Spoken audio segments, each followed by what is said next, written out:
Fats or triacylglycerols are stored in fat cells or adipocytes in the form of lipid droplets coated with proteins called perilipids, which restrict access to lipid droplets. When blood glucose level is low, the liver secretes the hormone glucagon that mobilizes triacylglycerol stored in adipose tissue. First, glucagon binds to G protein coupled receptor in the adipocyte membrane. The activated G protein stimulates adenylyl cyclase, abbreviated as AC, to convert ATP to cyclic AMP.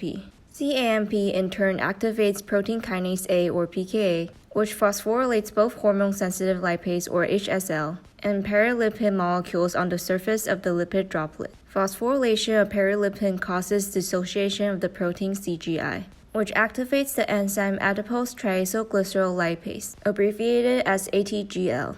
ATGL then converts triacylglycerol to diacylglycerol. Phosphorylated HSL then converts diacylglycerol to monoacylglycerol, and monoacylglycerol lipase, abbreviated as MGL, hydrolyzes monoacylglycerol to free fatty acids and glycerol. Free fatty acids leave the adipocyte by binding to serum albumin in the blood and transport to other tissues to fuel metabolic pathways. Glycerolysis refers to the degradation of glycerol. First, glycerol kinase transfers phosphate group from ATP to glycerol, generating ADP and glycerol 3-phosphate. Glycerol 3-phosphate is then oxidized to dihydroxyacetone phosphate by glycerol 3-phosphate dehydrogenase, which is coupled to the reduction of NAD+ to NADH. The glycolytic enzyme triose isomerase then converts dihydroxyacetone phosphate to glycerolaldehyde 3-phosphate, which is oxidized through glycolysis.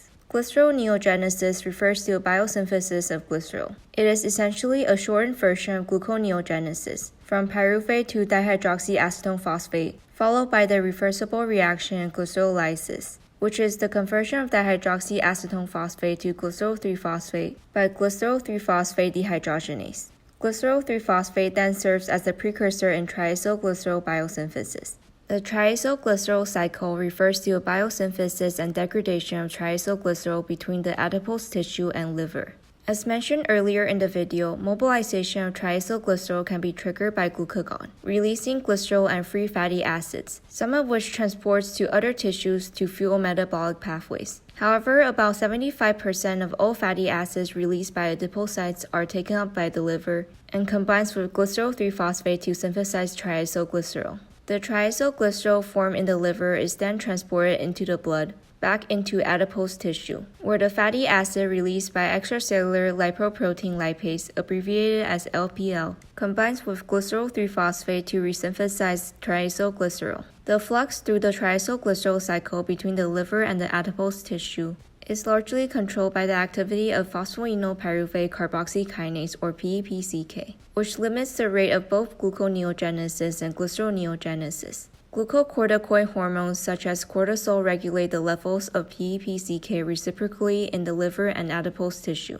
Glucocorticoid increases the flux of the triacylglycerol cycle by stimulating PEPCK in the liver and inhibiting PEPCK in adipose tissue. Since glyceroneogenesis is inhibited in adipose tissue, triacylglycerol biosynthesis from glycerol 3-phosphate and fatty acid is decreased, and more free fatty acids are released into the blood. In addition, since the liver's PEPCK is activated, glyceroneogenesis increases in the liver, which leads to increased triacylglycerol biosynthesis in the liver, which gets released into the blood, and further increases the amount of free fatty acids in the blood. The triacylglycerol pathway is a treatment target for type 2 diabetes, in which high levels of free fatty acids in the blood interfere with glucose utilization in muscle, which results in insulin resistance. The goal of the treatment is to lower the flux of the triacylglycerol cycle in order to lower the free fatty acids circulating in the blood. A class of drugs called thiazolidinediones achieves this goal by promoting the activity of PEPCK in adipose tissue